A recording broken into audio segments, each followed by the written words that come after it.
So hi everyone, this is your mentor educator Aakash Tyagi. और यार आज हम यहाँ पे आ चुके हैं अपने second lecture of chemical kinetics में। तो हमने पहली वीडियो में कवर कर लिया था बच्चों लॉ ऑफ मास एक्शन, सारा कुछ हमने, रेट ऑफ रिएक्शन क्या होता है, rate of disappearance, rate of appearance हमने कवर कर लिया। ये सेकंड वीडियो में जो भी लोग अब आकर देख रहे हैं इस वीडियो को, तो मैं आशा करता हूं कि आपने पहली वीडियो केमिकल काइनेटिक्स की जरूर देख ली होगी। अगर नहीं देखी है तो डिस्क्रिप्शन में आपको उसका भी लिंक दे दिया जाएगा, उसको आकर देख लीजिएगा। चलिए भाई शुरू करते हैं बिना किसी टाइम को खराब किए अपना lecture number 2 chemical kinetics, molecularity and order of the reaction. तो चलो यार जल्दी से एक रिकैप मैं तुम्हें दे देता हूं। लास्ट वाली क्लास में बच्चों हमने लॉ ऑफ मास एक्शन किया था यार, किया था, सबको याद है?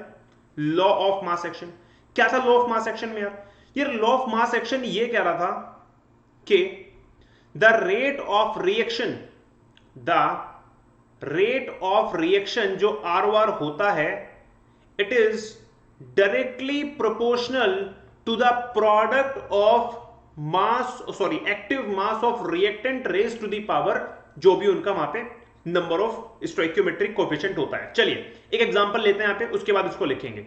मान लो लॉ ऑफ मास एक्शन को समझने के लिए मैं एग्जांपल लेता हूं। मेरी एक रिएक्शन है जहां पे A प्लस बी और इनके कुछ स्टोइकियोमेट्रिक कोएफिशिएंट रिलेटेड भी X और Y, इससे कुछ भी प्रोडक्ट बना, ठीक है।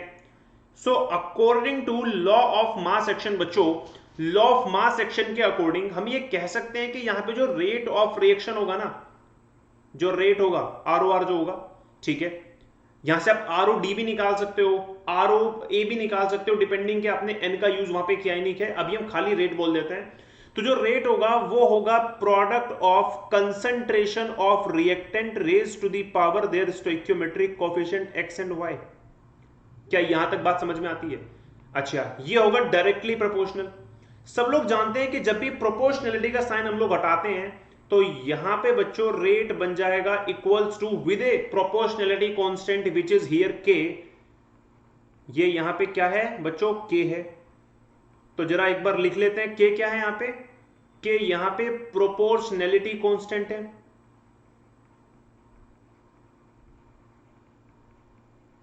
प्रोपोर्शनलिटी कांस्टेंट है, ठीक है। इसी को बच्चों आप रेट कांस्टेंट के नाम से भी जानते हैं, रेट कांस्टेंट के नाम से भी जानते हैं। और इसी को बच्चों आप वेलोसिटी कांस्टेंट के नाम से भी जान सकते हैं, बुक में आपको मिल सकता है वेलोसिटी कांस्टेंट। और बच्चों इसी को आप स्पेसिफिक रेट भी कह सकते हो, स्पेसिफिक रेट। तो लॉ ऑफ मास एक्शन से आपको एक बहुत इंपॉर्टेंट बात यह समझ में आती है कि रेट ऑफ द रिएक्शन कभी भी प्रोडक्ट में क्या बन रहा है, कितना बन रहा है, उस पर डिपेंड कभी नहीं करता। प्रोडक्ट की कंसंट्रेशन पे कभी डिपेंड नहीं करता। रेट ऑफ द रिएक्शन हमेशा डिपेंड करता है, तो करता है केवल और केवल रिएक्टेंट की कंसंट्रेशन पे। क्या इतनी बात सबको समझ में आ रही है? हाँ या ना?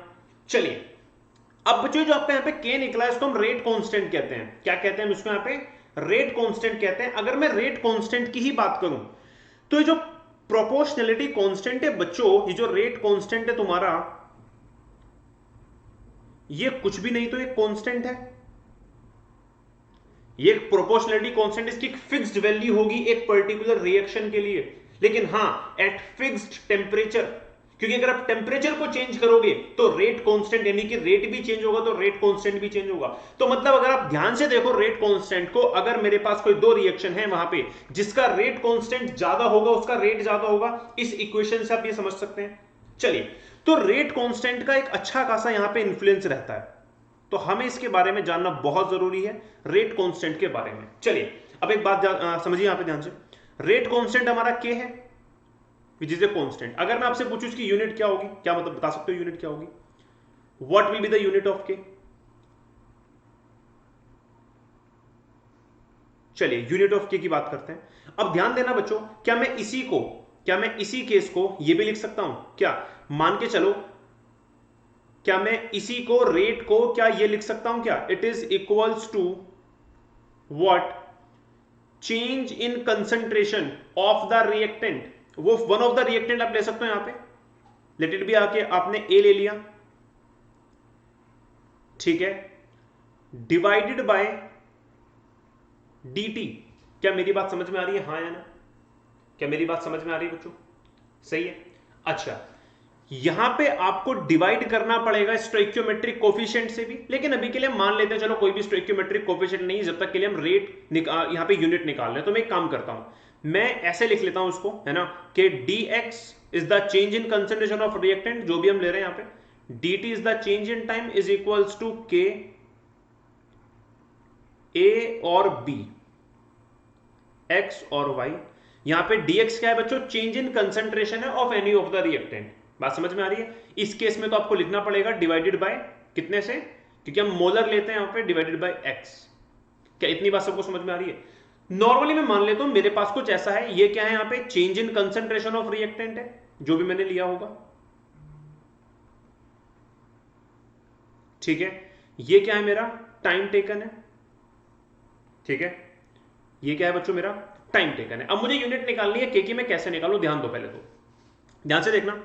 एक काम करते हैं, थोड़ा सा और इसको सिंप्लीफाई कर लेते हैं, इसको थोड़ा सा और सिंप्लीफाई कर लेते हैं, ठीक है। मान लेते हैं मेरे पास ये x था, मेरे पास ये क्या था, x था, ठीक है। और हम ये भी मान लेते हैं कि इसकी जो पावर है वो n है। कितनी है बच्चों, n है, ठीक है। अच्छा, अब यहां पे मैं जो भी नंबर रखूंगा वो n होगा। पहली बात तो, इतनी बात तो मैं समझ में आती है। अगर मैं इसको बहुत ही ज्यादा सिंप्लीफाई कर लो यूनिट निकालने के लिए, मान के चलो मेरे पास x से प्रोडक्ट बन रहा है, ठीक है ना। मान लो मैं इसको कैसे लिख रहा हूं कि मेरे पास x से प्रोडक्ट बन रहा है n से, nx से, तो क्या आप इस बात से सहमत है या नहीं है भाई, change in concentration of x divided by time taken divided by the stoichiometric coefficient, क्योंकि आर की हम इस केस में बात कर रहे हैं, is equals to, should be equals to k multiply by the change in जो भी कंसंट्रेशन है वहां पे की पावर n, ठीक है।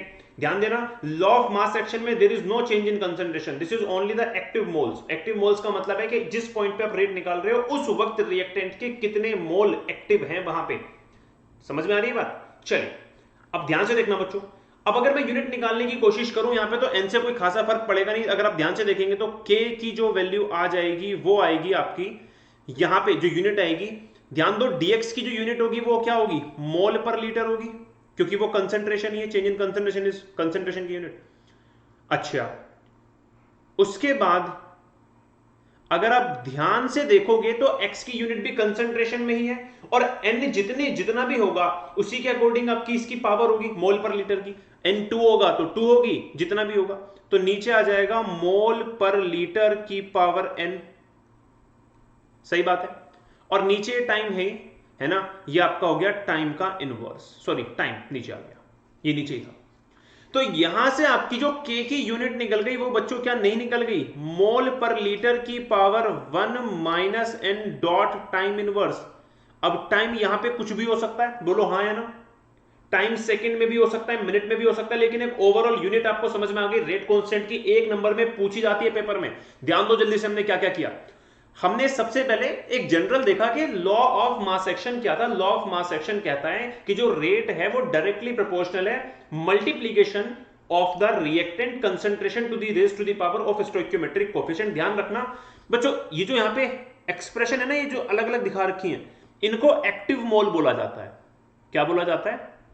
Active moles of particular reactant. इसका मतलब कि एक्टिव मोल्स का भी ये समझ लो। देखो जरा ध्यान से, मान लो आपकी रिएक्शन t इक्वल्स टू 0 पे शुरू हुई थी, लेकिन कॉन्टिन्यूसली रिएक्टेंट आपका घटता रहेगा घटता रहेगा।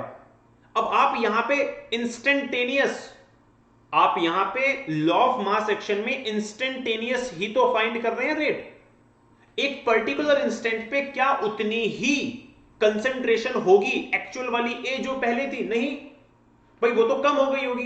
तो अभी एक्टिव कितनी है वो निकालने के लिए हम क्या करते हैं, एक्टिव मोल्स निकालने के लिए concentration to the raise to the power उसका स्टोइकियोमेट्रिक कोएफिशिएंट करते हैं। हमेशा ध्यान रखना, इसको एक्टिव मोल बोलते हैं। अब रेट का एक फॉर्मूला तो आ गया ये, और दूसरा आप रेट को लिख सकते हो क्या, change in concentration of any of the reactant in time divided by the stoichiometric coefficient. कल समझा था ये वाली बात। अच्छा, अब हमने रेट कांस्टेंट, क्योंकि बहुत इंपॉर्टेंट है, उसकी यूनिट निकालने के लिए एक छोटा सा और यहां पे कंडीशन ले ली, और इसके बेसिस पे हमने रेट कांस्टेंट की यूनिट निकालने की कोशिश की। तो dx is the change in concentration of x divided by time taken divided bye n the stoichiometric coefficient, और ये इक्वल हो सकता है k x की पावर एक्टिव मोल्स जो भी x के की पावर n। यहां से आप इसको सॉल्व करेंगे तो आपकी के की क्या आ जाएगी बच्चों, यूनिट आ जाएगी मोल पर लीटर की पावर n-1। यहां पे n क्या है, n is the stoichiometric coefficient. इतनी बात सबको समझ में आती है।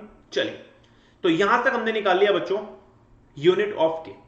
अब ध्यान दो, मैंने पहले ही बोला तुमसे कि किसी भी एक्सप्रेशन में के जो है बहुत इंपॉर्टेंट है, क्योंकि के की वैल्यू पे हमारा रेट डिफाइन करता है, रेट डिपेंड करता है। अब देखते हैं कि जो रेट कांस्टेंट है हमारा, इसको चेंज करना पड़ेगा। This is not rate of reaction, है ना, दिस इज रेट कांस्टेंट। इसको लिख देता हूं मैं यहां पे काट के, फैक्टर्स अफेक्टिंग रेट कांस्टेंट, इसको काट देना है, factors affecting rate constant.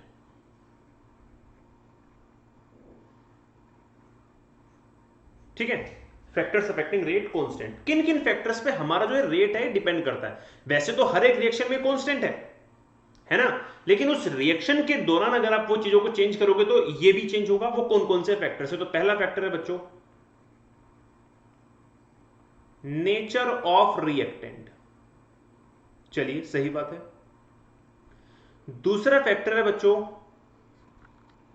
Concentration of reactant, obvious सी बात है। तीसरा है बच्चों टेम्परेचर, और फोर्थ है बच्चों कैटलिस्ट। कैटलिस्ट एक ऐसा सब्सटेंस होता है जो किसी भी रिएक्शन को की स्पीड को बढ़ाने के लिए काम आता है ना, उसको एग्जिबिट करता है। ठीक है, कैटलिस्ट।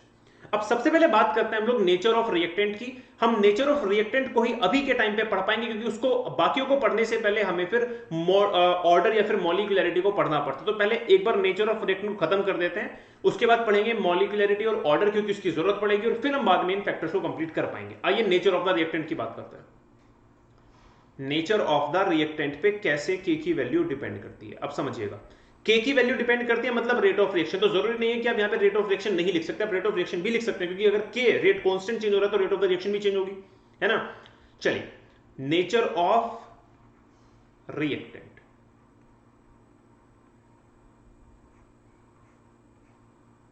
अब ध्यान से देखो बच्चों, नेचर ऑफ द रिएक्टेंट में पहली बात मैं बोल रहा हूं यहां पे, सबसे पहले बात करते हैं फिजिकल स्टेट के बेसिस पे। फिजिकल स्टेट के बेसिस पे अब तुम लोग खुद दिमाग लगाना। तीन तरह की फिजिकल स्टेट बेसिकली होती है, सॉलिड, लिक्विड और गैस। ठीक है, मुझे खुद सोच के बताओ कि किस केस में रेट ज्यादा होगा, रेट ऑफ द रिएक्शन ज्यादा होगा। रेट ऑफ द रिएक्शन का मतलब है जहां पे रिएक्शन जल्दी हो जाएगी। ठीक है, कौन कौन से केस है हमारे पास, गैसियस केस है, हमारे पास लिक्विड का केस है, और हमारे पास सॉलिड का केस है। मुझे लगता नहीं है बहुत कुछ सोचने की यहां पे जरूरत है बच्चों, किस केस में ज्यादा कॉलिजन पॉसिबल है, क्योंकि कॉलिजन जहां ज्यादा होगा वहां रिएक्शन जल्दी होगी। तो किस केस में कॉलिजन ज्यादा पॉसिबल है, ऑब्वियस सी बात है गैसियस में। Kinetic energy so high, intermolecular energy so weak. उसके अगर मैं उसके बाद देखूं तो लिक्विड में सबसे कम सॉलिड में, क्योंकि सॉलिड में क्या होता है, particles are very closely packed, there is no single point of collision. तो यहां पे rate of the reaction will be very low. Clear है, सबको पता है, डिफ्यूजन बहुत कम हो पाता है। क्लियर। अच्छा, फिजिकल स्टेट के बाद हम बच्चों बात कर सकते हैं फिजिकल साइज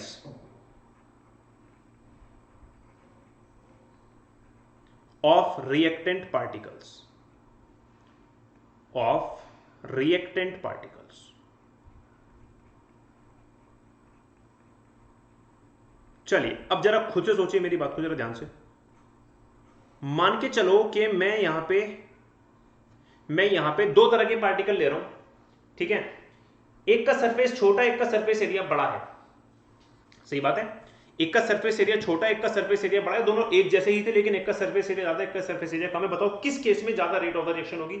बहुत ही कॉमन सी बात है, जहां सरफेस एरिया ज्यादा होगा वहां कॉलिजन ज्यादा होने की पॉसिबिलिटी है, क्योंकि सरफेस एरिया ज्यादा है, तो वही रेट ज्यादा होगा। तो मैं क्या कह सकता हूं कि मोर सरफेस एरिया, क्या मैं कह सकता हूं कि more surface area is directly proportional to rate, या फिर रेट कांस्टेंट। सही बात है भाई, ज्यादा सरफेस एरिया होगा तो रेट कांस्टेंट भी क्या होगा बच्चों, ज्यादा ही होगा। क्लियर है। अच्छा, एक बात और, अगर मैं एक पार्टिकल के साइज की बात करूं तो लार्ज साइज ऑफ पार्टिकल अगर मेरे पास है, ठीक है, और अगर मैं इसको तोड़ के कन्वर्ट कर दूं किसमें, number of small size particles में, number of small size particles में। अब यहां पे तुम लोग कंफ्यूज हो सकते हो कि सर आपने ऊपर तो कुछ और लिखा था, नीचे आप कुछ और लिख रहे हो, इसलिए मैं डायग्राम बनाता हूं। मान लो मेरे पास एक ये पार्टिकल है, लेकिन मैंने इसको तोड़ के क्या कर दिया, बहुत सारे छोटे छोटे पार्टिकल्स बना दिए। अब बताओ ऐसे में कहां जो है रेट ज्यादा होगा? ऑब्वियस सी बात है सेकंड केस में, क्योंकि सेकंड केस में क्या हो गया भाई, यहां पे अगर आप ध्यान से देखेंगे तो इस बड़े वाले केस में केवल आप कोलिजन कर सकते हो उसके सरफेस पे, तो सरफेस एरिया लिमिटेड हो गया। लेकिन यहां पे आप इन छोटे छोटे पार्टिकल्स के बहुत सारे सरफेसेस पे अगर आप कोलिजन कर सकते हो, तो यहां पे जो रेट कांस्टेंट है वो किसका ज्यादा हो गया, इस वाले केस का ज्यादा हो गया। बोलो हाँ या ना, बात क्लियर है? मैंने फिजिकल स्टेट की बात की है, physical size of the reactant particles की बात की है। अगर आप केवल सरफेस एरिया देख रहे हैं तो सरफेस एरिया जिसका ज्यादा होगा उसका रेट कांस्टेंट ज्यादा होगा। लेकिन अगर हम बात करें साइज के पार्टिकल की, मान लो मैंने बड़े से साइज के पार्टिकल को छोटे छोटे साइज में कन्वर्ट कर दिया तोड़ के, तो जिसमें छोटे छोटे साइज पार्टिकल्स का ज्यादा एरिया होगा, क्योंकि वो क्या होगा, अब देखो ना इसके अंदर कितने सारे पार्टिकल्स हो सकते हैं, उनसे तो कभी कोलिजन हो ही नहीं पाएगा, क्योंकि कोलिजन तो केवल सरफेस पे होगा। तोड़ने के बाद अब सबसे हो पाएगा, तो यहां पे क्या हो जाएगा, अगर आप एक लार्ज साइज के पार्टिकल को छोटे छोटे पार्टिकल में कन्वर्ट कर देते हैं तो वहां पे रेट कांस्टेंट बढ़ जाता है, फिर रेट ऑफ रिएक्शन भी बढ़ जाता है। चलिए तीसरे नंबर पे आते हैं बच्चों, chemical nature. Chemical nature of reactant. देखिए केमिकल नेचर ऑफ रिएक्टेंट में बहुत सिंपल सी बात है, जिसका बॉन्ड आसानी से टूट जाएगा, जिसका बॉन्ड आसानी से टूट जाएगा, जिसका बॉन्ड वीक होगा, ठीक है, जिसकी लेटिस एनर्जी कम होगी, उस केस में आप जल्दी रिएक्शन कर सकते हैं, तो रेट विल बी मोर। और अगर मैं बहुत सिंपल सी लैंग्वेज में बोलूं, on the basis of bond, जब हम बॉन्डिंग में यहां पे बॉन्ड पढ़ते हैं तो हम दो तरह के बॉन्ड पढ़ते हैं, स्ट्रॉन्ग या फिर वीक की जब बात करते हैं, या तो सिग्मा बॉन्ड या फिर pi bond. Pi bond weak होता है सिग्मा बॉन्ड से, सब लोग जानते होंगे। सिग्मा बॉन्ड को तोड़ना ज्यादा कठिन है as compare to pi bond. तो मान लो मैंने दो एग्जांपल्स ले लिए, मैंने एग्जांपल ले लिया जहां पे मैं NO की रिएक्शन O2 से करवा रहा हूं, ठीक है बच्चों, और बना रहा हूं NO2, यहां 2 लगा दो और यहां 2 लगा दो, ठीक है बच्चों। अच्छा, और एक दूसरा मैं यहां पे जो केस ले रहा हूं वो ले रहा हूं CH4 की, जब मैं रिएक्शन करवा रहा हूं O2 से, सो दैट बन जाता है CO2 प्लस H2O, ठीक है यार, यहां 2 लगा दो और यहां 2 लगा दो। अब ध्यान से देखना, हमें कैसे पता चलेगा कि किसका रेट कांस्टेंट ज्यादा है, किस रिएक्शन में K की वैल्यू ज्यादा होगी। अब ध्यान से देखना, अगर आप ऊपर वाले केस में देखो तो NO को अगर आप रिएक्शन करवाना चाहते हो तो सबसे पहले आपको तोड़ना पड़ेगा सिग्मा बॉन्ड। क्या तोड़ना पड़ेगा? सिग्मा बॉन्ड तोड़ना पड़ेगा बच्चों। क्या? सिग्मा बॉन्ड तोड़ना पड़ेगा। लेकिन अगर आप बात करो CH4 की, तो यहां पे आप ध्यान से देखेंगे कुछ इस तरीके से,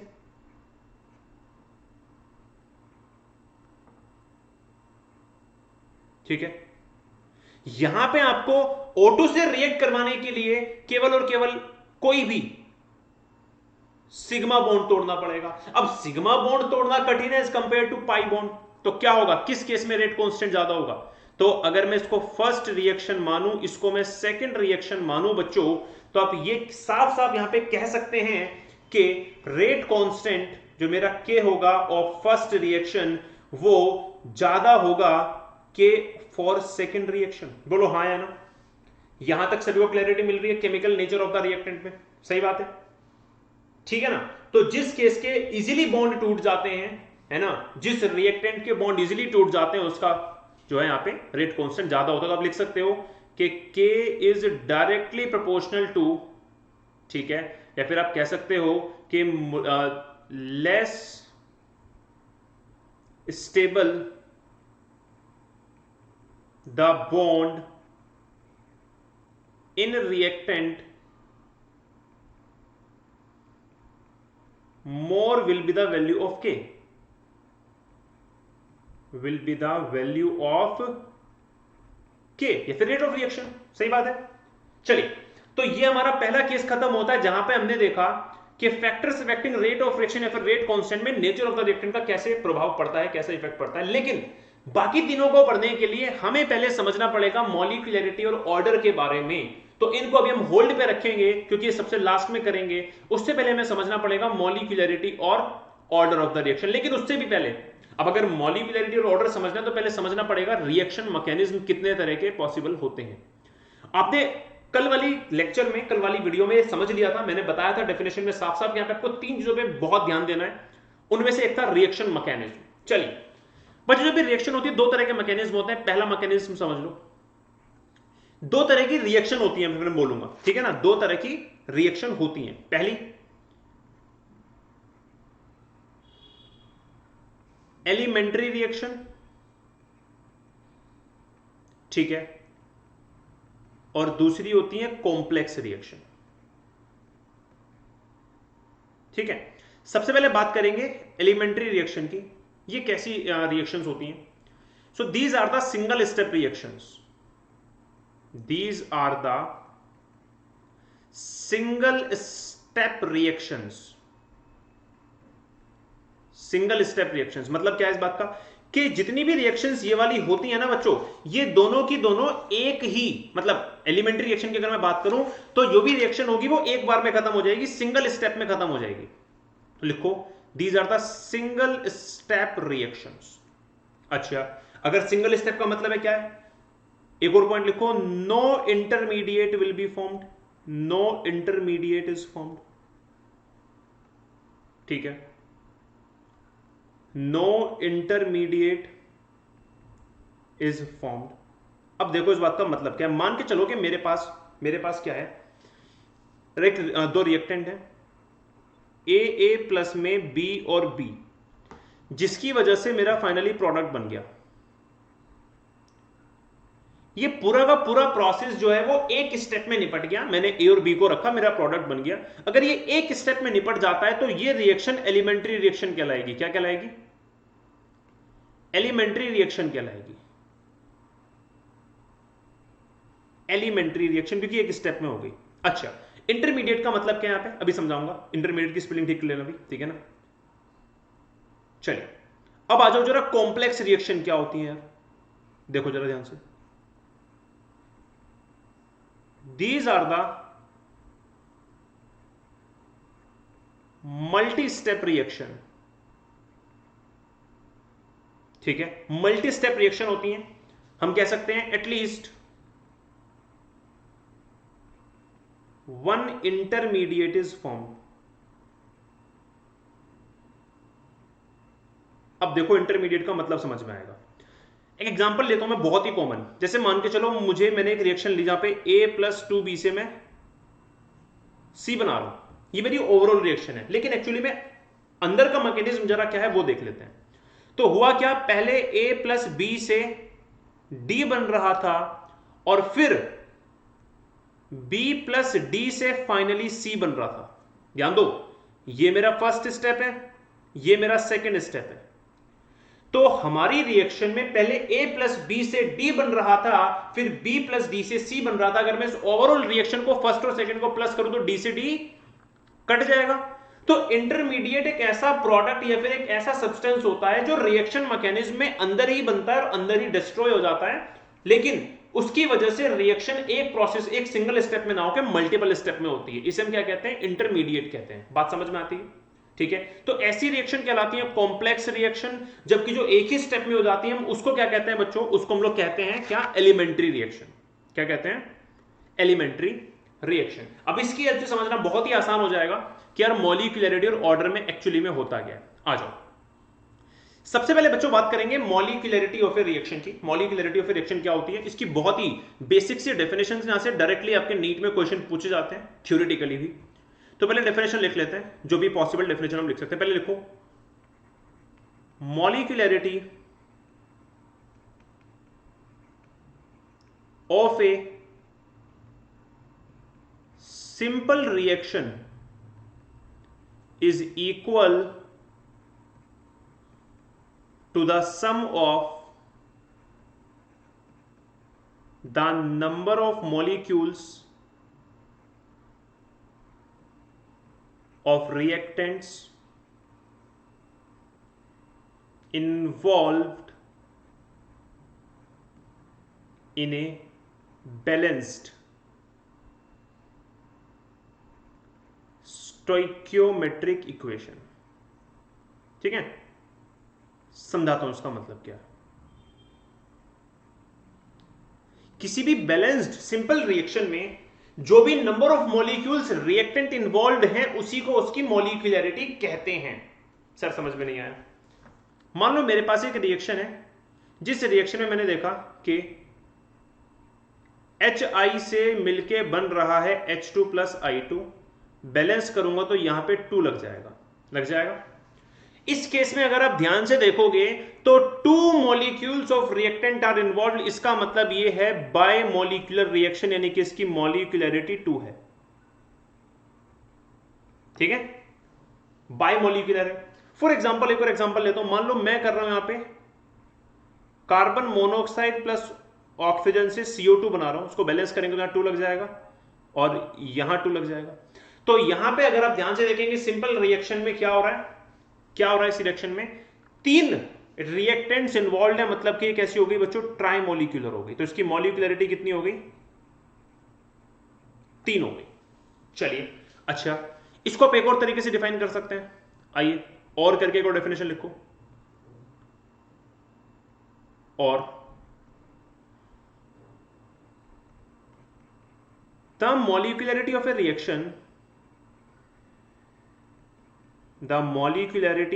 a reaction is the number of reactant molecules taking part in a single step of the reaction। मतलब आ जाओ, मतलब समझ लो, हमेशा मॉलिक्यूलरिटी सेकंड डेफिनेशन के अकॉर्डिंग किसी सिंगल रिएक्शन की ही हो सकती है, किसी सिंगल स्टेप रिएक्शन की ही हो सकती है। नहीं समझ में आया? मान के चलो मेरे पास एक कॉम्प्लेक्स रिएक्शन जो हमने भी पढ़ा, कॉम्प्लेक्स रिएक्शन में क्या होता है कि एक रिएक्शन से काम नहीं चलता, वो क्या होता है, पूरा प्रोसेस मल्टीपल स्टेप में होता है, मल्टीपल रिएक्शन में होता है। तो मॉलिक्यूलरिटी हमेशा एक सिंगल स्टेप की ही निकाली जा सकती है, ओवरऑल रिएक्शन की नहीं निकाली जा सकती, पहली बात। अब क्वेश्चन आएगा तो इसका मतलब सर ये है कि जो भी रिएक्शन कॉम्प्लेक्स होती है उनकी मॉलिक्यूलरिटी नहीं होती? नहीं होती है। उसमें क्या करते हैं जरा ये समझो। एक एग्जांपल लेता हूं मैं आपके लिए। तो मान लो मेरे पास H2O2 है और ये बनाता है H2O प्लस में O2। हमेशा ध्यान रखना बच्चों एक बात, ये ओवरऑल रिएक्शन है, ये एक सिंगल स्टेप नहीं है, कॉम्प्लेक्स रिएक्शन है।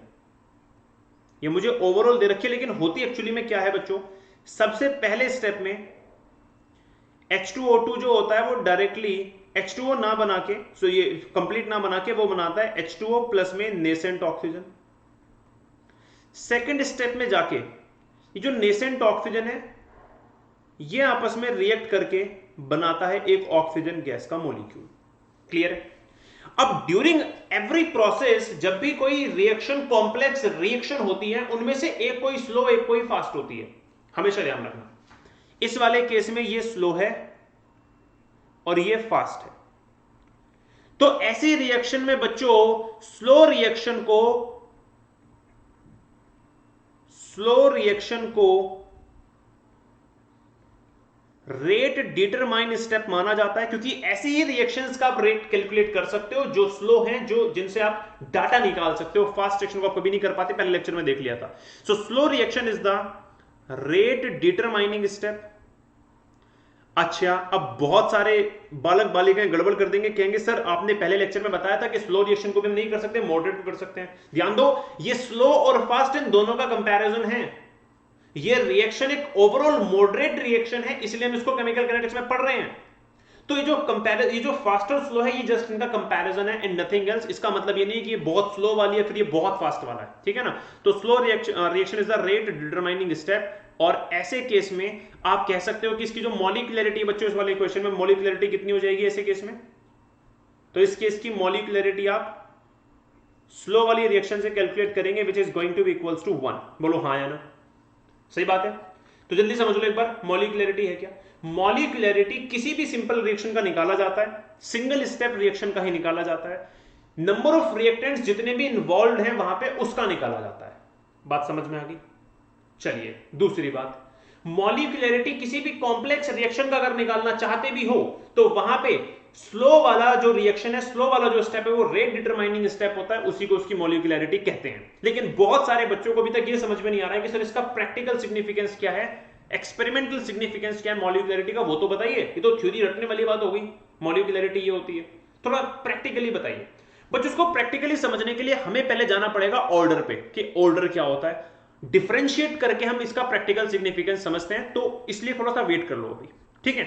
चलिए यहां तक बात सबको समझ में आ गई मॉलिक्यूलरिटी के बारे में। कुछ एग्जांपल्स ले लेते हैं जिससे कि हमें और बाकी बातें समझ में आ जाए। जैसे कि मान के चलो मेरे पास एक रिएक्शन है, एग्जांपल ले लेते हैं। तो मेरे पास एक रिएक्शन है जहां पे मैं NO2 की रिएक्शन करवाता हूं F2 से। NO2F बनाने के लिए ये एक ओवरऑल रिएक्शन है, लेकिन ये कॉम्प्लेक्स रिएक्शन है। अच्छा जी, कॉम्प्लेक्स रिएक्शन है तो उसको स्टेप में करते हैं। तो पहले स्टेप में इस केस में क्या होता है, जो एक NO2 है वो रिएक्ट करता है एक F2 से बनाने के लिए NO2F प्लस में F। ये जो रिएक्शन है ये स्लो रिएक्शन है। अच्छा, उसके बाद बच्चों फर्दर जो बचा हुआ NO2 होता है इसी रिएक्शन का, वो फर्दर रिएक्ट करता है इस सिंगल F से, ठीक है ना, इस सिंगल F से, और ये बनाता है फिर से NO2F। क्लियर है? क्लियर है? ये है आपकी फास्ट। अब इस केस में अगर आप ध्यान से देखेंगे बच्चों तो यहां पे आपको साफ साफ दिख रहा है कौन सा रेट डिटरमाइनिंग स्टेप है, तो उसका मॉलिक्यूलरिटी कितना होना चाहिए। इस बेसिस पे हम कहते हैं कि इसका मॉलिक्यूलरिटी कितना है, 2 है। जबकि ऊपर ओवरऑल रिएक्शन को आप देख के समझ सकते थे कि इसकी मॉलिक्यूलरिटी तो 3 है, क्योंकि 3 तरह के 3 रिएक्टेंट्स यहां पे इन्वॉल्व हैं भाई, 2 NO2 के और एक F2 का, लेकिन एक्चुअली में मॉलिक्यूलरिटी कितनी है, 2 है। तो हमेशा ध्यान रखिएगा मॉलिक्यूलरिटी कैसे निकालते हैं। अब मॉलिक्यूलरिटी के सिग्निफिकेंस को एक बार समझ लेते हैं। नोट डालिए, कुछ बात लिखिए। पहली बात, it is a theoretical concept. ये एक थ्योरेटिकल कंसेप्ट है। कैसे सर? भाई आपने एक रिएक्शन को पेपर पे लिखा, पेपर पे उसको बैलेंस कर दिया, प्रैक्टिकली आपने कुछ किया ही नहीं। बैलेंस करने के बाद आपने ये बोल दिया कि यार जितने भी रिएक्टेंट्स इन्वॉल्व इस रिएक्शन में उसको मैं मॉलिक्यूलरिटी बोलूंगा। थ्योरेटिकल कंसेप्ट है। अच्छा, दूसरी बात, it can not be zero. ये जीरो तो हो नहीं सकता यार, किसी भी जीरो में कोई रिएक्टेंट ही नहीं है तो क्या बना रहे हो फिर आप, रिएक्शन ही कहां से होगी वो। भाई रिएक्टेंट्स तो इन्वॉल्व होने चाहिए। अच्छा, नेगेटिव, ये नेगेटिव भी नहीं हो सकती। सही बात है, नेगेटिव भी कैसे हो सकती है, जीरो नहीं है तो। ठीक है, इनफाइनाइट भी नहीं हो सकती। इनफिनिट क्यों होगी? सभी को बता देता हूं अगर किसी को नहीं पता है तो। कॉलिजन थ्योरी में हमने पढ़ा था एट मैक्स 3 रिएक्टेंट का म्यूचुअल कॉलिजन पॉसिबल प्रैक्टिकली माना जाता है। उससे ऊपर अगर रिएक्टेंट है तो उनका कॉलिजन म्यूचुअल पॉसिबल होता ही नहीं है। एट मैक्स कितने का हो सकता है? 3 का हो सकता है। तो ना ये जीरो हो सकती, ना ये नेगेटिव हो सकती, ना ही ये इनफाइनाइट हो सकती। तीसरा एंड मोस्ट इंपॉर्टेंट लिख लो, molecularity can't be greater than 3। अभी बताया, ग्रेटर देन 3। क्यों? क्योंकि बिकॉज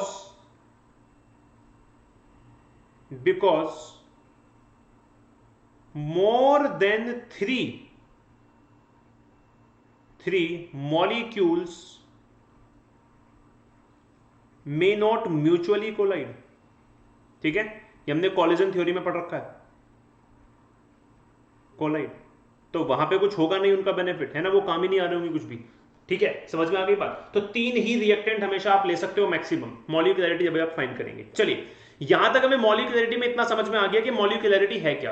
मॉलिक्यूलरिटी सिंपली कुछ भी नहीं है, बस आप जब भी किसी रिएक्शन को करते हो तो जितने भी number of molecules of reactants involve होते हैं उनको मॉलिक्यूलरिटी कहते हैं। मॉलिक्यूलरिटी किसी भी सिंगल रिएक्शन की निकाली जा सकती है, एलिमेंट्री रिएक्शन की ही निकाली जा सकती है।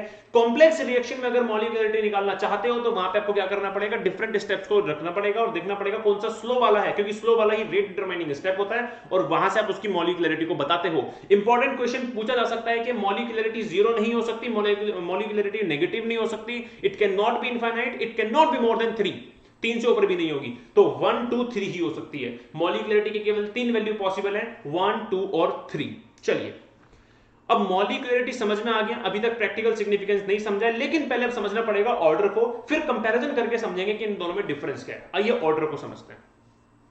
अब ध्यान देना ऑर्डर क्या है। एक काम करता हूं मैं, यहां पे एक रिएक्शन कंसीडर करता हूं which is MiA M2B M3C, जो बनाएगा बच्चों मेरे लिए प्रोडक्ट। अब मैं तुमसे सिंपली बात कर रहा हूं, ये एक एलिमेंट्री रिएक्शन है, मैं खुद बोल रहा हूं एक एलिमेंट्री रिएक्शन है। बताओ इसकी मॉलिक्यूलरिटी का वैल्यू क्या है? इसकी मॉलिक्यूलरिटी का वैल्यू क्या है? डायरेक्टली बोल सकते हो क्या? जल्दी से बताओ। M1 plus M2 plus M3, अगर ये एक एलिमेंट्री रिएक्शन है, सॉरी हाँ, अगर ये एलिमेंट्री रिएक्शन है, सिंगल रिएक्शन है ना, कॉम्प्लेक्स नहीं है, तो जितने भी नंबर ऑफ रिएक्टेंट्स इन्वॉल्वड हैं, मॉलिक्यूल्स ऑफ रिएक्टेंट इन्वॉल्वड है, वही है मॉलिक्यूलरिटी, मतलब तीनों को प्लस कर दूं। सही बात है। अच्छा, अब ध्यान देना बच्चों, अब ध्यान देना, अगर मैं ऐसे रेट की एक डेफिनेशन लिखूं तो रेट की डेफिनेशन क्या हो जाएगी इस केस में से? तो रेट यहां पे लिखा जा सकता है एक्टिव मोल्स के मल्टीप्लाई एक्टिव मोल्स ऑफ ए, जो कि आप ऐसे लिखोगे, एक्टिव मोल्स ऑफ बी, जो कि आप ऐसे लिखोगे, और एक्टिव मोल्स ऑफ सी, जो कि आप ऐसे लिखोगे। सही बात है? अरे बोलो हाँ या ना, है ना? ठीक है। अच्छा, ध्यान देना आप जरा, sum of the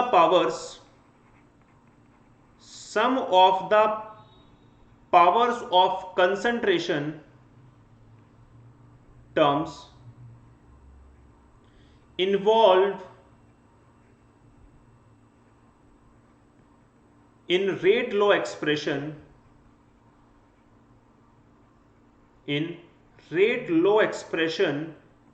is actually called as the order of the reaction. इसे हम क्या कहते हैं बच्चों? ऑर्डर ऑफ द रिएक्शन कहते हैं। अब जरा समझो इस बात को, ये कह रहा है sum of the powers of the concentration terms involve, या फिर आप इसको कंसंट्रेशन टर्म्स ना कह के और क्या कह सकते हो? Active moles involve in a rate of expression is called as the order of reaction. अब मैं तुम्हें समझाता हूं कि इसकी एक्चुअल जो सिग्निफिकेंस है वो क्या है और डिफरेंस क्या है इसका मॉलिक्यूलरिटी से, लेकिन पहले उससे मैं लिख देता हूं ऑर्डर की वैल्यू। ऑर्डर निकालने का क्या तरीका होगा यहां पे इसका? अच्छा, इसको एक सेकेंड, यहां पे ये M1 M2 और M3, अब ये समझना ध्यान से, अभी लिखना मत, पहले इसको समझ लो। क्या जरूरी है यहां पे M1 M2 और M3 ही होगा? आंसर है नहीं। क्यों? क्योंकि M1 M2 M3 तो इनिशियल नंबर ऑफ मोल्स जो आपने लिए थे वो हैं रिएक्टेंट के। क्या जिस वक्त में इंस्टेंटेनियस रेट निकाल रहा हूं क्या तब भी ये M1 M2 M3 ही होंगे? आंसर है नहीं। कितने भी हो सकते हैं। कितने होंगे? Let it be alpha beta and gamma, let it be alpha beta and gamma. तो अल्फा बीटा और गामा आपको यह बता रहे हैं कि उस वक्त जिस वक्त आप रेट निकाल रहे हो तब एक्टिव मोल्स कितने हैं। पहली बात क्लियर। अब ऑर्डर से क्या मतलब है? अब ऑर्डर का मतलब समझो, समझाता हूं। पहले ऑर्डर समझ में आ गया, फॉर्मूले के according alpha plus beta plus gamma, it is the sum of the powers. अब ध्यान दो, ये ऑर्डर क्यों कह रहे हैं, इसको ऑर्डर क्यों कह रहे हैं बार बार, है ना? ऑर्डर क्यों कह रहे हैं अब समझना ध्यान से। मान लो इस रिएक्शन के अंदर बच्चों में काम करता हूं कि मैं बीटा गामा को 0 कह देता हूं, अल्फा को 1 कह देता हूं, तो मेरे रेट की वैल्यू क्या हो जाएगी? के ए टू द पावर 1। सही बात है। अब अगर बच्चों में इस अल्फा की वैल्यू को 2 करूंगा तो क्या मेरा रेट क्या होगा? एक और बार इस कंसंट्रेशन से मल्टीप्लाई हो जाएगा। अगर मैं इस अल्फा की वैल्यू को 3 कर दूंगा तो मेरा रेट की जो वैल्यू है फिर से इंक्रीज हो जाएगी बाय द कंसंट्रेशन। तो अगर मैं ध्यान से देखूं तो ये जो पावर है ये डिफाइन कर रहा है मेरे रेट का ऑर्डर, कि मेरी रेट किस ऑर्डर की होगी। ऑर्डर समझ रहे हो यहां पे मतलब क्या है? मैं कंसंट्रेशन को कितनी बार मल्टीप्लाई करूंगा जो मेरा रेट निकलेगा। अगर मैं अल्फा को 1 रखूंगा तो 1 बार मल्टीप्लाई, 2 रखूंगा तो 2 बार मल्टीप्लाई। तो ये जो है, जो नंबर है, मेरी रेट का ऑर्डर बता रहा है कि इसकी वैल्यू कितने ऑर्डर की आएगी, कितनी पावर्स में आएगी। तो इसलिए हम इसको ऑर्डर कह रहे हैं। बात समझ में आ रही है? Total order alpha plus beta plus gamma है, जबकि ये अल्फा बीटा गामा कहां है? क्या है यहां पे? अल्फा बीटा गामा जो है यहां पे वो क्या है? Are partial orders. क्या बोलेंगे इनको? पार्शियल ऑर्डर्स बोलेंगे। सर मुझे भी समझ में नहीं आ रहा, मजा नहीं आया।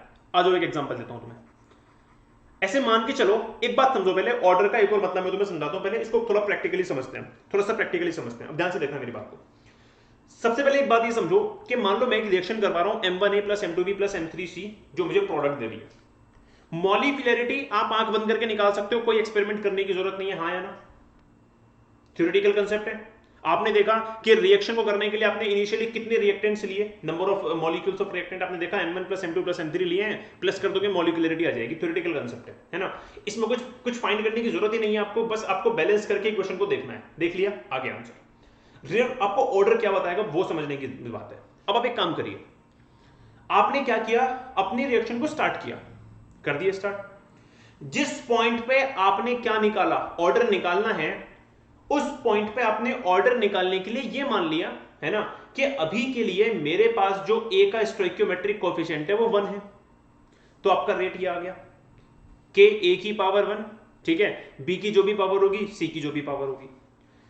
अच्छा, अब अगर मान के चलो आपने अगली बार जो डाटा निकाला वो ऐसे निकाला कि आपने ए के जो नंबर ऑफ मोल्स हैं जो अभी एक्टिव है उसको 2 मान लिया। जब आप इसको 2 मान लोगे तो एक दूसरा रेट आ जाएगा। Point to be noted my Lord.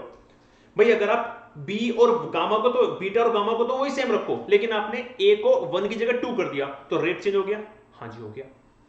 अगली बार आपने फिर से क्या किया, बीटा और गामा को सेम रखा, अब की बार अल्फा को आपने 3 कर दिया, क्या आपका रेट फिर भी चेंज हो गया? किसी भी एक्टिव मोल्स की पावर्स को चेंज करने पे किस ऑर्डर से रेट चेंज हो रहा है वही तो उसका ऑर्डर कहलाया। बात समझ में आ रही है? आप अल्फा को बार बार चेंज कर रहे हो, बीटा गामा को फिक्स रखे, और ये देख रहे हो कि इसको चेंज करने से रेट में कितना चेंज आएगा, वो कितना ही चेंज क्या है, आपका ऑर्डर है। बात समझ में आ रही है? आप सेम कर सकते हो अल्फा और बीटा को फिक्स करके, ऐसे ही गामा को देख सकते हो। बात समझ में आ रही है? अब इसको और आसान समझाने के लिए मैं तुम्हें एक न्यूमेरिकल करता हूं, मैं तुम्हारे लिए एक न्यूमेरिकल करता हूं, ध्यान से देखना, फिर मैं वापस आऊंगा अपने इस टॉपिक पे इसको और अच्छे से समझाने के लिए। एक न्यूमेरिकल पे आते हैं। मेरे पास एक न्यूमेरिकल है, ये न्यूमेरिकल मेरे से ये कह रहा है फॉर द रिएक्शन, मेरे पास एक रिएक्शन है 2NO प्लस में Cl2 gives 2NOCl at 300 kelvin, following data are obtained. पहले तो मुझे बताओ, अगर ये एक एलिमेंट्री रिएक्शन, इसकी मॉलिक्यूलरिटी क्या होगी? आंख बंद करके बोल दोगे सर 3 होगी, क्योंकि मॉलिक्यूलरिटी एक नॉर्मल सा कंसेप्ट है, थ्योरेटिकल कंसेप्ट है, number of molecules of reactant देखने होते हैं, निकाल दूंगा, 3 आ गई। उसके बाद हमें एक डाटा दे रखा है, और डाटा देने के बाद हमसे कह रहा है right rate low for the reaction, what is the order of reaction, also find the specific rate constant. के की वैल्यू पूछी है, ऑर्डर ऑफ द रिएक्शन पूछा है, और रेट लो की रिएक्शन पूछी है, रेट लो पूछा है हमसे, है ना, उसकी एक्सप्रेशन पूछी है। ध्यान देना जरा, मैं इस क्वेश्चन को सॉल्व करता हूं, ध्यान देखना मेरी अप्रोच क्या होगी यहां पे। इस क्वेश्चन के अकॉर्डिंग अगर मैं ध्यान दूं तो मैं पहले रेट लो लिखता हूं। तो रेट का फॉर्मूला होता है बच्चों R is equals to K NO की पावर 2 तो नहीं लिखूंगा क्योंकि 2 तो इनिशियल मोल थे, है ना, एक्टिव मोल तो कुछ भी हो सकते हैं। मान लेते हैं B के लिए X, Cl2 के लिए मान लेते हैं Y, ठीक है। अब ध्यान देना एक चीज बहुत इंपॉर्टेंट, डाटा हमें ये कह रहा है, डाटा ने जो भी मेरे पास डाटा गिवन है उसने हमें ये बोला कि यार रेट की value 1.2 into 10 to the power -4 है, कब? जब NO की वैल्यू 0.010 है, Cl2 की वैल्यू भी 0.010 है की पावर y। उसके बाद उसने क्या बोला? उसने बोला कि रेट डबल हो जाएगा, point to be noted my Lord, कह रहा है रेट डबल हो जाएगा, 2.4 10 टू द पावर -4 हो जाएगा अगर आप NO की कंसेंट्रेशन तो रख दो, एक्टिव मोल्स तो रख दो फिक्स, और Cl2 को डबल कर दो। तो इसका मतलब क्या मैं ये जान सकता हूं कि यहां से order of nitrogen, sorry order of chlorine क्या है? सर कैसे जानोगे? आ जाओ देखो कैसे जानूंगा। इक्वेशन फर्स्ट एंड सेकंड को डिवाइड कर देते हैं, या फिर सेकंड को फर्स्ट से, है ना, डिवाइड सेकंड बाय फर्स्ट, तो ये डिवाइड होकर 2 आ जाएगा इधर, तो इधर k से k कट जाएगा, इस पूरे से पूरा कट जाएगा, और ये आ जाएगा 0.020 अपॉन में 0.010 की पावर y, यहां से मैं इसको सोल्व करके लिख सकता हूं 2 इक्वल्स टू 2 की पावर y, तो y की पावर यहां से 1 आ जाएगी। इसका मतलब ये हुआ कि यहां पे y को अगर आप उसको देखो, किसको, इस डाटा को देखो, तो डाटा ये कह रहा है कि y की डिपेंडेंसी अगर आप रेट पे देखोगे तो डबल वाला सिस्टम है। कुछ डबल वाला सिस्टम का मतलब क्या है? मतलब यह है कि अगर आपने क्लोरीन की कंसेंट्रेशन को बढ़ाया, दुगना किया, तो रेट भी क्या हो जाएगा? दुगना हो जाएगा। इसका मतलब यह हुआ कि ऑर्डर ऑफ Cl2 हो गया 1। 0 होता तो कोई चेंज ना होता, अगर ऑर्डर 0 है तो कोई चेंज नहीं है, अगर ऑर्डर 1 है तो दुगना हो जाएगा, ऑर्डर 2 है तो चौगुना हो जाएगा, ऑर्डर 3 है तो 9 टाइम्स हो जाएगा। क्या इतनी बात तुम्हें समझ में आ रही है, हाँ या ना? ऑर्डर हमें बता क्या रहा है? ऑर्डर केवल और केवल हमें यह बता रहा है कि एक रिएक्टेंट के चेंज होने पर मेरा रेट कितना चेंज हो जाता है। यह हमेशा एक्सपेरिमेंटली ही फाइंड किया जा सकता है, आप इसको थ्योरेटिकली कभी देख ही नहीं सकते जब तक आपके पास एक्सपेरिमेंटल डाटा ही नहीं है। डिफरेंस समझ में आ रहा है ऑर्डर और मॉलिक्यूलरिटी में? क्लियर है? पेपर में सीधे सीधे क्वेश्चन पूछे जाते हैं लेकिन बच्चे घूम जाते हैं। अच्छा, ये तो मेरा आ गया partial order of Cl2। Similarly मैं निकालना चाहता हूं अभी किसके लिए, मैं भी और किसकी वैल्यू चाहता हूं, मैं भी वैल्यू और चाहता हूं किसकी, अपने NO की वजह से जो रेट का ऑर्डर होगा वो भी चाहता हूं मैं। अब वो कैसे निकालूं? थर्ड इक्वेशन मेरी है कि order 9.6 into 10 to the power -4 हो जाता है कब? जब मेरे NO की वैल्यू 0.020 की पावर x और Cl2 की वैल्यू 0.020 y। हमेशा ध्यान रखना, आप एक टाइम पे एक ही रिएक्टेंट का ऑर्डर फाइंड कर सकते हो, है ना, क्योंकि एक को कांस्टेंट रहना पड़ेगा तभी आप दूसरे का एक्चुअल इफेक्ट देख पाओगे। अगर दोनों ही चेंज हो रही होंगी तो आप कभी बता नहीं पाओगे कि दोनों का कितना कंट्रीब्यूशन है रेट को बदलने में। ठीक है, अगर आप ध्यान से देखोगे तो इक्वेशन नंबर थर्ड है। इक्वेशन नंबर थर्ड को किससे डिवाइड या कुछ भी करूं जिससे कि मेरा रेट निकल जाए एक्स के टर्म्स में, तो सेकंड और थर्ड को, है ना, डिवाइड कर दो थर्ड बाय सेकंड को। ठीक है, जब मैं थर्ड बाय सेकंड को डिवाइड करूंगा बच्चों, तो 2.4 से मुझे काटना है तो समथिंग अराउंड कितना चलेगा, 4 जा चलेगा, है ना, तो यह जाएगा 4। ठीक है, ये 0.20y कट जाएगा, k कट जाएगा, और ये आ जाएगा अपना 0.020 डिवाइडेड बाय 0.010 की पावर x, जिसको आप लिख सकते हो 2 की पावर x, और 4 को आप लिख सकते हो 2 की पावर 4, तो यहां 2 की पावर 2, तो यहां से x की वैल्यू कितनी आ जाएगी, 2 आ जाएगी। कहने का मतलब क्या हुआ? कहने का मतलब यह हुआ कि अगर आप, कितना सिंपल है, अगर आप NO की एक्टिव मोल्स या फिर NO की कंसेंट्रेशन को 2 टाइम्स करते हो तो रेट 4 टाइम्स हो जाएगा। बोलो हाँ या ना? रेट कितना हो जाएगा बच्चों?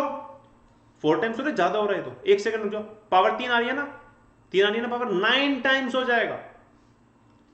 ठीक है, ध्यान से देख लो, कितने जा, 9 भी नहीं यार, 8 टाइम्स हो रहा है ना। 1 सेकेंड, हमारी x की पावर कितनी आ रही है, 2 आ रही है, ठीक है ना, तो इसका मतलब यह हुआ कि जो मेरा NO का ऑर्डर है, अगर मैं NO को दुगना करता हूं तो ये कितनी हो जाती है, 8 टाइम्स हो जाती है। कितनी होती है? 8 टाइम्स हो जाती है। क्या इतनी बात सभी को समझ में आ रहा है, हाँ या ना? सही है भाई, ठीक है ना। तो इस बेसिस पे आप ऑर्डर निकालते हो। इसी के लिए मैं एक और क्वेश्चन देता हूं आपको, एक और क्वेश्चन देता हूं, जरा ध्यान से देखना, इस क्वेश्चन को ध्यान से देख लो, आप आंखों देखिए, मतलब आराम से कर सकते हो। क्वेश्चन में लिखा है experimental data for the reaction मेरे पास गिवन है।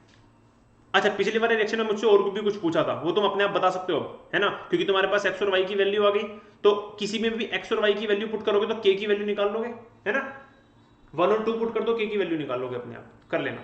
आ जाओ, the experimental data for the reaction is, order की एक और बार इंपॉर्टेंस समझेंगे यहां पे। पहले और दूसरे वाले अगर आप डाटा में देखोगे तो ये कह रहा है कि अगर आप ए को कांस्टेंट कर दो और फिर बी को डबल करो, बी को डबल करने से रेट भी डबल हो जाएगा। तो मैं ये कह दूं कि जो B2 की पावर है, अगर मैं इसको x और इसको y मान लूं, तो जो B2 की पावर यानी कि y की जो वैल्यू है 1 है, ऑर्डर 1 कब होता है, समझ रहे हो बात को, जब आपने किसी को दुगना किया दूसरा भी दुगना हो गया। अच्छा, ध्यान देना आप जरा, सेकंड और थर्ड वाले केस में देखोगे अगर आप, तो यहां पे आप साफ साफ देखो, अब की बार मेरा ये कांस्टेंट है ना, मेरी ये वाली वैल्यूज कांस्टेंट है, बी वाली, इसको आप नहीं छेड़ रहे हैं, और अगर आप इसको डबल कर देते हैं, ध्यान दो, आपने एक ही कंसेंट्रेशन को डबल कर दिया तो बच्चों रेट पे कोई भी फर्क नहीं पड़ रहा। ऐसे में क्या मतलब है कि रेट का और कंसेंट्रेशन का कोई रिलेशन ही नहीं है।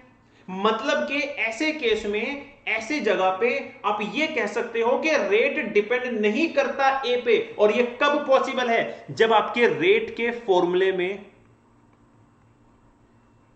ए की कंसेंट्रेशन हो ही ना। दिमाग लगाओ, एक बार फिर से दिमाग लगाओ।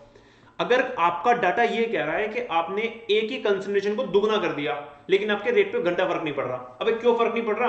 क्योंकि यहां पे इसकी पावर जीरो होगी, जीरो होगी, ये कट के वन आ जाएगा और वन आ जाएगा तो इस एक्सप्रेशन से गायब हो जाएगा। और इस वजह से जो रेट का यहां पे फाइनल फॉर्मूला होगा वो केवल और केवल दिस होगा। बात समझ में आ रही है? तो इस ओवरऑल रिएक्शन का ऑर्डर कितना हो गया? 0 + 1 1 हो गया। और ऊपर वाली रिएक्शन का ऑर्डर कितना हो गया? 1 + 2 3 हो गया। कितनी बात सबको समझ में आ रही, कितनी समझ में आ रही है बताओ? ऑर्डर का मतलब क्या है? ऑर्डर का सिंपल सा मतलब है कि रिएक्टेंट की कंसंट्रेशन से किस बेसिस पे हमारा रिएक्टेंट डिपेंड कर रहा है, किसको रिएक्टेंट को कितना चेंज करूंगा, उसकी पावर कितनी होगी कि रेट कितना चेंज हो जाएगा, ये हमें ऑर्डर बताता है। क्या यहां तक बातें समझ में आती हैं, हाँ या ना? चलिए अब इनसे कुछ इंपॉर्टेंट बातें लिखते हैं जो हमें पता होनी चाहिए। पहली बात क्या कि alpha beta gamma can be zero, zero हो सकते हैं। देखो जीरो है, एक ही कंसंट्रेशन जीरो है, डिपेंड ही नहीं कर रहा। नेगेटिव भी हो सकता है। सर नेगेटिव का मतलब क्या है? ध्यान दो, आपने एक ही कंसंट्रेशन को दुगना किया लेकिन जो रेट है वो दुगना बढ़ने की जगह दुगना कम हो गया तो -1 ऑर्डर आ जाएगा। बात समझ में आ रही है? नेगेटिव भी हो सकता है और पॉजिटिव भी हो सकता है। ठीक है, सब कुछ जो भी होगा आप केवल डिटरमाइन कर सकते हो एक्सपेरिमेंटली, अपने मन से कर नहीं सकते कि आपने डायरेक्टली देखा बैलेंस की ओर निकाल लिया। Determine experimentally. इतनी बात समझ में आती है, हाँ या ना? लेकिन एक बात ध्यान रखना, ओवरऑल जो ऑर्डर है यानी कि अल्फा बीटा गामा है ये नेगेटिव नहीं हो सकता। क्योंकि अगर ये नेगेटिव हो गया तो फिर तो रिएक्शन ही नहीं होगी, रिएक्शन ही नहीं होगी ना। कांट बी नेगेटिव, है ना? ये नेगेटिव नहीं हो सकता। चलिए सही बात है, यहां तक बात समझ में आ गई। ये था मेरा ऑर्डर और मॉलिक्यूलरिटी। अच्छा अब फाइनल टच देने के लिए मैं काम करता हूं, इनके बीच का एक डिफरेंस लिख देता हूं तुम्हारे लिए, इससे तुम्हें समझ में आ जाए कि इनके बीच में एक्चुअली में डिफरेंस क्या है, मॉलिक्यूलरिटी में और ऑर्डर में। ठीक है ना? तो एक बार डिफरेंस लिख लेते हैं, है ना? तुम लोग एक बार ध्यान से देख लो इसको, कुछ डाउट हो तो कमेंट सेक्शन में मुझे जरूर बता देना कि समझ यहाँ पे डाउट आ रहा है ना? ये वाली बात मुझे बिल्कुल भी समझ में नहीं है, मैं उसका रिप्लाई बिल्कुल दे दूंगा। ठीक है, चलिए एक डिफरेंस लिख लेते हैं मॉलिक्यूलरिटी में और ऑर्डर में, तो थोड़ा सा क्लैरिटी हमें और मिल जाएगी, क्योंकि यहां से एक क्वेश्चन आपके पेपर में आता है। अगर मैं मॉलिक्यूलरिटी की बात करूं बच्चों, it is the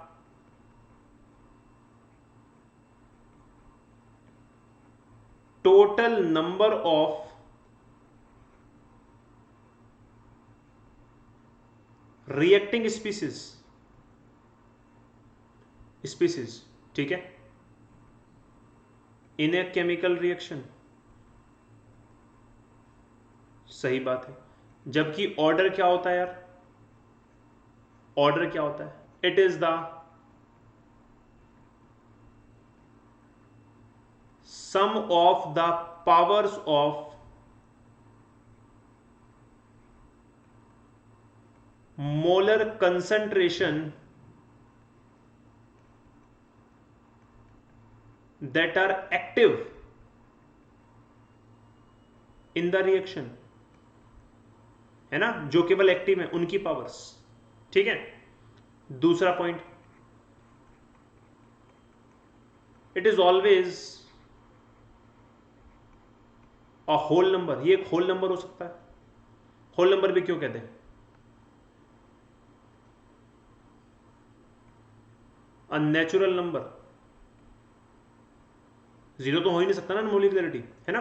molecularity zero नहीं हो सकता, जबकि ये it can be zero, negative, positive. सही बात है। तीसरा, it is a theoretical concept, experimental से दूर दूर तक कोई लेना देना नहीं है। ये क्या है? एक एक्सपेरिमेंटल कंसेप्ट है। बोलो हाँ या ना? है ना? ये क्या है? एक इट इज एक्सपेरिमेंटली डिटरमाइंड।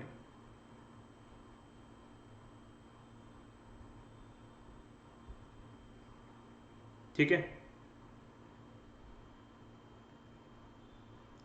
अच्छा उसके बाद fourth,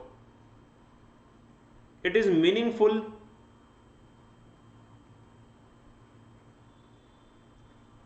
for a single reaction. Definition में लिखा था एक रिएक्शन के लिए कैलकुलेट हो सकता है, जबकि ये इट इज कैलकुलेटेड फॉर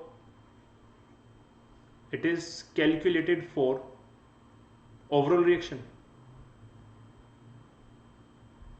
ठीक है, फॉर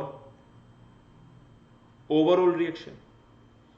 जरा मुझे बताओ कंसेप्ट क्लियर है, हाँ या ना? With the help of question. Order क्या होता है? ऑर्डर सिंपली एक्सपेरिमेंटली आपको ये बताता है कि कंसंट्रेशन में क्या चेंज आएगा तो रेट में कितना चेंज आएगा, जबकि मॉलिक्यूलरिटी केवल आपको number of moles reacting species के बताते हैं जो वहां पे यूज हुए हैं किसी भी रिएक्शन में। तो मेरे ख्याल से आपको ये टॉपिक जबरदस्त तरीके से समझ में आ गया होगा बच्चों। अगर नहीं आया है तो कमेंट सेक्शन में जो भी तुम्हें प्रॉब्लम है मुझे जरूर शेयर करना, ठीक है ना? मिलते हैं अपने नेक्स्ट वीडियो में, नेक्स्ट लेक्चर में ऑफ केमिकल काइनेटिक्स। तब तक के लिए bye everyone, bye guys, bye.